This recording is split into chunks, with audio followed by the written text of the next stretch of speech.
तुम्हारी हाइट जो भी है भैया 5 की रेंज के अंदर होने वाली है, तभी तुम इस वीडियो को देख रहे हो। और भाई तुम 5 फुट 3 के हो, 5 फुट 4 के हो, 5 के हो, 6 के हो, 7 के हो, फर्क नहीं पड़ता भैया। तुम्हारी जेनेटिक पोटेंशियल ना बहुत ऊपर हो सकती है और तुम्हें पता भी नहीं है। भाई एक्सट्रीमली सीरियस वीडियो है, एक भी पॉइंट मिस मत करना। और आज से ही जैसे ये वीडियो खत्म हो तुरंत इन चीजों को बंद कर दो। मैं भी तुम्हें बड़ा होते हुए देखना चाहता हूँ, टॉल होते हुए देखना चाहता हूँ। So please do some shit about it. और ना मुन्ना ना अपने पेरेंट्स को दोष मत देना अपने हाइट के लिए। मैं तुम्हें एक बात बताता हूँ, महाराणा प्रताप की हाइट पता थी? 6 foot 5। Tipu Sultan 6 foot 3। Even Prithviraj Chauhan जी भी 6 फुट 2 के थे। तुम सोच के देखो, तुम्हारे पूर्वजों की हाइट इतनी ज्यादा थी। उस वक्त ना यूट्यूब था, ना इंस्टाग्राम था, और ना ही कोई हाइट बनाने वाली कोर्स थी। उसके बाद भी इतने लंबे थे और तुम साले 5 फुटिया बौने बैठे हो अभी यहाँ पे। बिना टाइम वेस्ट के शुरू करूंगा उससे पहले, ये चैनल किस चीज पे बेस्ड है? किस चीज पे बेस्ड है ये चैनल? तुम्हारी ग्रोथ के ऊपर। So if you are serious about your growth, तुम्हारी ग्रोथ के लिए तुम सीरियस हो, अपने डेवलपमेंट के लिए सीरियस हो, you know what the fuck to do. Let's begin. सबसे पहली बात भैया, प्रोटीन। तुम मानो ना मानो, ये जो मिथ है कि प्रोटीन सिर्फ उन्हें ही लेना चाहिए जिनकी मसल बिल्डिंग हो रही है, जो जिम जा रहे हैं, वर्कआउट कर रहे हैं, जिन्हें डोले शोले बना। ब्रो, प्रोटीन सिर्फ तुम्हारी मसल डेवलपमेंट के लिए नहीं है, वहां पे एहसान नहीं कर रही है तुम पर। तुम्हारी ब्रेन की डेवलपमेंट, ग्रोथ, सोचने की क्षमता, इन सारी चीजों को प्रोटीन पर बेस किया गया है। घर बनाने के लिए ईंटों की भी जरूरत पड़ती है, वो बेस है, फाउंडेशन है, फंडामेंटल है। सीमेंट और रॉड घुसा दो के घर नहीं बन जाएगा। और भैया हमारी प्यारी सी इंडियन डाइट, देखो मैं ब्लेम तो नहीं कर सकता, लेकिन क्या करें। अब पेरेंट्स ऐसी डाइट खिलाते हैं, हम खा रहे हैं, इसमें उनकी गलती नहीं, गलती हमारी है। उनकी गलती क्यों नहीं है? उन्हें पता नहीं है ना, उन्हें प्रोटीन के बारे में जाके एजुकेट नहीं कर रहे हो तुम, और ये तुम्हारी गलती है। इंडियन डाइट में कार्बोहाइड्रेट, कार्ब्स इतना ज्यादा है, हमारे बेली के अराउंड, पेट के अराउंड इतना ज्यादा एक्सेस फैट क्रिएट करते हैं, और हम दिखते कैसे हैं? समोसे की तरह। प्लीज भाई, प्रोटीन को जितना जल्दी हो सके फिक्स करो। देखो सोयाबीन एक प्रोटीन सोर्स है, पनीर एक प्रोटीन सोर्स है, और जो लोग नॉनवेज खाते हैं उनके लिए चिकन एक प्रोटीन सोर्स है, अंडे एक प्रोटीन सोर्स है।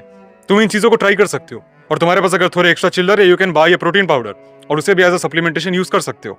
वर्कआउट करो, प्रोटीन बढ़ाओ अपनी डाइट में। ये सिर्फ तुम्हारी मसल बिल्डिंग के लिए नहीं है, डेकोरेशन के लिए नहीं है, ये it's the building block of your body. तुम्हारी बॉडी बनी है प्रोटीन से। दूसरी बात भाई, the killer of your testosterone, sugar, चीनी। चीनी तुम्हारे इंडियन डाइट में, और स्पेशली जब तुम जंक फूड वगैरह इतना खा रहे हो, इसमें इतना ज्यादा है ना भाई, तुम मानो ना मानो, sugar is the biggest cause of your testosterone deficiency. Sugar is the biggest cause of your cortisol increment. Cortisol क्या है? स्ट्रेस हार्मोन, जिससे स्ट्रेस होता है, एंजाइटी होती है। और कॉर्टिसोल जैसे ही हाई होगा, ये केमिकल है तुम्हारी बॉडी के अंदर टेस्टोस्टेरोन की तरह ही, कॉर्टिसोल जैसे ही हाई होगा भाई, टेस्टोस्टेरोन ऑटोमेटिकली कम हो जाता है। टेस्टोस्टेरोन कम होगा तो तुम्हें पता ही है उसकी अहमियत क्या है। तुम एक मर्द हो, तुम्हें पता है तुम्हारे लिए टेस्टोस्टेरोन कितना ज्यादा इंपॉर्टेंट है। उसी के साथ साथ ह्यूमन ग्रोथ हार्मोन, एचजीएच नाम का भी एक केमिकल है, उसी के कारण तो तुम्हारी बॉडी डेवलप हो रही है। और शुगर ले रहे हो तो साला वही ब्लॉक हो जा रहा है। मैं तुम्हें एक डेटा बताता हूँ, लाइक जो एवरेज टीनेजर्स हैं वहां से लेके एवरेज जो एडल्ट हैं, सबकी बात कर रहा हूँ। इंडिया का डेली शुगर इनटेक 55 से 60 ग्राम के बीच में है, और WHO ने, वर्ल्ड हेल्थ ऑर्गेनाइजेशन ने 25 ग्राम की डेली लिमिट रखी है। लाइक अगर आपको एकदम डेस्परेशन हो रही है शुगर की, उसके बिना रह नहीं पा रहे हो, तब भी 25 ग्राम 24 ग्राम इसे एक्सीड मत करना। और हम उसका डबल करके बैठे हुए हैं हर दिन। फिर से बोलूंगा, ह्यूमन ग्रोथ हार्मोन एचजीएच तुम्हारी हाइट एंड डेवलपमेंट के लिए बहुत ही ज्यादा इंपॉर्टेंट है। टेस्टोस्टेरोन अकेले कुछ नहीं करेगा, एचजीएच के साथ ही करते हैं। और शुगर एक ब्लॉकर है, सीरियसली। तो ऐसा बात है ना कि एचजीएच का आग जल रहा है और तुमने शुगर नाम का पानी डाल दिया उसके ऊपर, पूरी आग ही बुझ जाएगी, दोबारा जला नहीं पाओगे और टाइम भी बीत जाएगा। तीसरी और सबसे ज्यादा डरावनी बात भाई, फिजिकल एक्टिविटी तुम्हारे दिन में है ही नहीं। तुम सुबह उठोगे, हो सकता है स्कूल जाओगे, स्कूल से वापस घर आओगे, स्कूल में भी दिन भर बैठे रहते हो क्लास में, शायद ही तुम्हारी गेम पीरियड होती होगी, और होती भी है तो साले सीरियल उठा के ले जाते हैं। घर आओगे, खाना खाओगे और पड़े रहोगे बेड पे, फ्री फायर, पबजी और अपना फोन चलाओगे। यही बन गई तुम्हारी जिंदगी। और अगर तुम एक एडल्ट हो, लाइक कॉलेज वगैरह जाते हो, तब भी तुम ऐसे ही साइकिल को रिपीट करते हो। तुम्हारी लाइफस्टाइल काफी ज्यादा सेडेंटरी है। एंड मेरे भाई मानो ना मानो, तुम्हारा टेस्टोस्टेरोन, तुम्हारा एचजीएच, तुम्हारा मूड, डोपामीन, और सच बात हो तो तुम्हारी लाइफ, प्रोग्रेस, ग्रोथ, लुक्स भी, ये सारी चीजें तुम्हारी लाइफस्टाइल के ऊपर डायरेक्टली डिपेंड करती है। बोलने की भी जरूरत नहीं, कॉमन सेंस है ये। वर्ल्ड हेल्थ ऑर्गेनाइजेशन ने एक रेकमेंडेड, लाइक एक बेसलाइन बनाई है कि हर इंसान को मिनिमम इतना फिजिकल एक्टिविटी करना चाहिए हर दिन। और देखो डरावनी बात क्या है, 49.4% इंडियन यूथ इस लाइन के नीचे हैं। इतना फिजिकल एक्टिविटी भी नहीं अफोर्ड कर पा रहे हैं कि अपने आप को हेल्दी रख सके। अभी जो बोलूंगा उसे सुनकर थोड़ी कंट्रोवर्शियल स्टेटमेंट आएगी कमेंट में, लेकिन cricket is the most favoured, is the most favourite game of India. सबको क्रिकेट देखना है, सबको क्रिकेटर बनना है, सबको क्रिकेट पसंद है। और यही तो दिक्कत है, क्रिकेट में सबसे कम फिजिकल एक्टिविटीज का इस्तेमाल होता है as compare to other major sports. देखो सुनने में थोड़ा अजीब लगेगा, लेकिन तुम करते क्या हो क्रिकेट में? करते क्या हो? तुम बैट पकड़ते हो और एक जगह खड़े रहते हो, और सबसे ज्यादा फोर्स तुम्हारे इन आर्म्स पे और तुम्हारे अपर टॉर्सो पे लग रहा है, और अगर तुम लाइक फ्रंट स्विंगर जैसी चीजें मार रहे हो तुम्हारे पैर पे भी लग रहा है, लेकिन कब तक? जब तक बैट्समैन हो।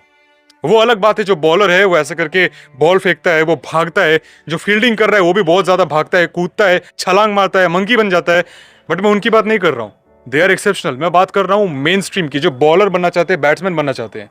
Cricket is the most favoured sport, और क्रिकेट से दुगुना, 3 गुना, 4 गुना ज्यादा एफर्ट फुटबॉल में लगते हैं। आजकल के बच्चों को बाहर खेलने नहीं दिया जाता है, बोला जाता है बैठ के पढ़ाई कर। और फाइनली जब वो पढ़ाई वढ़ाई कर लेता है, तब उसके पास इतनी सोशल स्किल्स नहीं बचती है कि वो बाहर जाके दोस्त बना पाए, उनके साथ खेल सके। वो बाहर ही नहीं जा पाता है, उसके पास ना इतनी एनर्जी रहती है और ना इतना मन करता है कि भाई बाहर जाके थोड़ा फिजिकल एक्टिविटी में इन्वॉल्व हो जाए। घर में बैठेगा, फोन उठाएगा, फोन तो है ही, फ्री फायर, पबजी, बीजीएमआई। और एजुकेशन सिस्टम के हिसाब से जो इतनी प्यारी है इंडिया में, भैया इतना ज्यादा कॉम्पिटेटिवनेस, इतना ज्यादा ओवर स्ट्रेस कर दिया गया स्टूडेंट को कि भाई इसी पे तुम्हारी लाइफ टिकी हुई है। अगर नंबर कम है तू चूत गया भाई। स्टूडेंट भी इस टॉपिक पे हाथ पैर नहीं मारने वाले, उन्होंने बोला, इन्होंने सुन लिया, मान लिया कि भाई यही मेरी जिंदगी है, कैसे भी करके नंबर अच्छे लेके आने, फिर चाहे स्ट्रेस हो, फिर चाहे मैं बेहोश हो जाऊं, रात के 5 बजे तक पढ़ना पड़े, कोई दिक्कत नहीं भाई, मेरे को नंबर लाने, नंबर लाने, मेरे को, मुझे कोई फर्क नहीं पड़ता, मेरे को नंबर लाने, नंबर लाने, यही मेरी जिंदगी, यही मेरा सब कुछ है भाई। इसमें फेल हो गया मैं खत्म, मेरी लाइफ बर्बाद, मेरे एग्जिस्टेंस का कोई वैल्यू नहीं है। नंबर लेके आने बस कैसे भी करके। The fuck man. Fifth point which is even more important, which is your sleep. तुम मानो ना मानो, तुम्हारी स्लीप साइकिल इतनी ज्यादा फक्ड अप है। इवन मेरी भी कुछ दिन पहले से फक्ड अप थी, और मैंने देखा मेरी बॉडी में क्या चेंज आ गया। और मैं फिर से एक और बार एक कंसर्न उठाना चाहूंगा on this Indian education system. ये जो टाइमिंग है ना भाई, इसको थोड़ा ठीक करना पड़ेगा। बच्चे को सुबह 8 बजे 9 बजे की स्कूलिंग करवा रहे हैं, तो बच्चा उठेगा कब? वो स्कूल की टाइमिंग 7:30 या 8 बजे का रख रहे हैं, बच्चा उठेगा कब? जो बंदा 10 किलोमीटर, 5 किलोमीटर, 20 किलोमीटर दूर से आता है, वो बंदा उठेगा कब? तैयार कब होगा? उसको आने में भी टाइम लगता है ना। वो इतनी जल्दी उठेगा तो रात को सोएगा कब? होमवर्क इतना ज्यादा दे देते हो, कहते हो रात रात भर पढ़ाई करो, सोएगा कब? उठेगा कब? स्लीप कब करेगा? वो अपने आप को रिकवर कब कराएगा? वो एजुकेशन को लेके बहुत ज्यादा स्ट्रेस है, लेकिन बच्चे की हेल्थ को लेके घंटा, ये मिनिमम स्लीप साइकिल तुम्हारी होनी चाहिए 8 से 9 घंटे की, और सो रहे हैं हम लोग 5 से 6 घंटे। वो भी भैया एजुकेशन सिस्टम की दया पर कि इन लोगों ने इतना कम होमवर्क दिया, थोड़ा एक्स्ट्रा दे देते तो ये भी नहीं सो पाते। 5 टॉपिक मैंने बता दिए, काफी क्लियरली बोल दिया है क्या क्या करना है और कैसे करना है। प्रोटीन फिक्स करनी है, समरी दे देता हूँ। प्रोटीन फिक्स करनी है, अपने स्ट्रेस के ऊपर कंट्रोल देना है, अपनी स्लीप साइकिल 8 से 9 घंटे की करनी है, और तुम्हें 8 घंटे सोने के लिए कम से कम 9 घंटे तक बेड पे पड़े रहना पड़ेगा, क्योंकि सोने में 10 मिनट 15 मिनट, कुछ लोग को आधे घंटे तक लगते हैं, और फिर जग जाते हैं। उसके बावजूद भी मैं डीप स्लीप की बात कर रहा हूँ। जो डीप स्लीप साइकिल होता है वो तुम्हारा 8 घंटे का होना चाहिए मिनिमम। उसके साथ साथ तुम्हें क्या करना है? अपनी डाइट को फिक्स करनी है। तो इन सारी चीजों को प्लीज फोकस पे लेके आओ और इन चीजों पे वर्क करो। पढ़ाई बहुत इंपॉर्टेंट हो सकती है तुम्हारे लिए, ये सारी चीजें भी इंपॉर्टेंट है। हाइट, डेवलपमेंट, ग्रोथ, लोग से ये सारी चीजें को इंपॉर्टेंस पे लेके रखो। अब लोग बोलेंगे ये सारी चीजें इंपॉर्टेंट नहीं है, तुम जैसे हो खूबसूरत तो हो सकते हो, बट बेहतर बनने में क्या जा रहा है? कुछ नहीं जा रहा। You can always be beautiful, you can always be more better. Progression कर सकते हो, वही जिंदगी है, वही सेल्फ इंप्रूवमेंट है। टेस्टोस्टेरोन के ऊपर मैंने एक डेडिकेटेड वीडियो बना के रखी हुई है, जो कि मेरे चैनल पे आपको मिल जाएगी, या फिर यहाँ पे क्लिक कर लो, यहाँ पे भी देख लेना। और मैंने जो स्कूल के बारे में बताया, मेरा खुद का प्राइवेट सेल्फ इंप्रूवमेंट कम्युनिटी, उसको चेक करना बिल्कुल मत भूलना। इंप्रूवमेंट से याद आया भैया, देखो अगर तुम अपनी लाइफ की ग्रोथ को लेकर डेड सीरियस हो, तुम सच में चाहते हो कि ग्रोथ हो, तो जो लिंक मैंने पिन कमेंट में दिया है मेरे खुद के प्राइवेट सेल्फ इंप्रूवमेंट कम्युनिटी का, उसे चेक करना बिल्कुल मत भूलना। तब तक के लिए stay strong, do not be a bloody beach.